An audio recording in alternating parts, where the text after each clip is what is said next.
Moving on in the 21st century, we cannot afford to leave the women behind, especially in Africa. We know, according to my campaign that I'm doing with other people, for example, with one, it says poverty is sexist. And the reason why that statement is there is to say when there is poverty in any neighborhood, society or clan, the first people that get affected are the women, you know, and we can't afford, especially in the 21st century, to leave women in the background. Women now need to come out. We need to start speaking about women's rights. We need to start talking about education, especially because at a point, women, even when they get into school, drop out of school.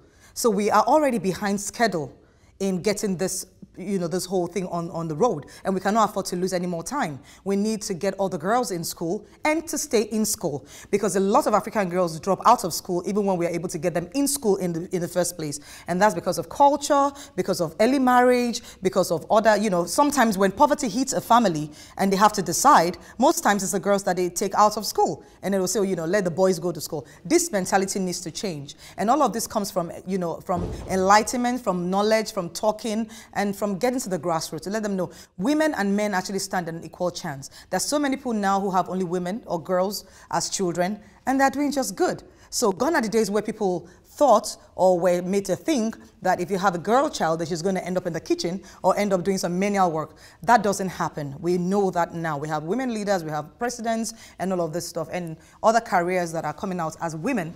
And so a girl child is just as valuable as a male child. And so these discussions are going on now, and it starts by getting these girls into school and stay in school. About 130 million girls globally are still out of school. It's unbelievable. You can't fathom. It's unbelievable. We can't have those sort of numbers. It's unacceptable. You can't keep going to the Economic Forum and going to African Union and talking about getting Africa out of poverty when most of their girls are still at home and not going to school and being abused and being, you know, forced into slavery or child trafficking or early marriages. It's unacceptable. So we need to get girls in school, and then we need to start to talk about their human rights. And so in Africa, in the South countries or vicinity, this is where this discussion actually needs to foster and start. So we need one another, and this is where it's starting.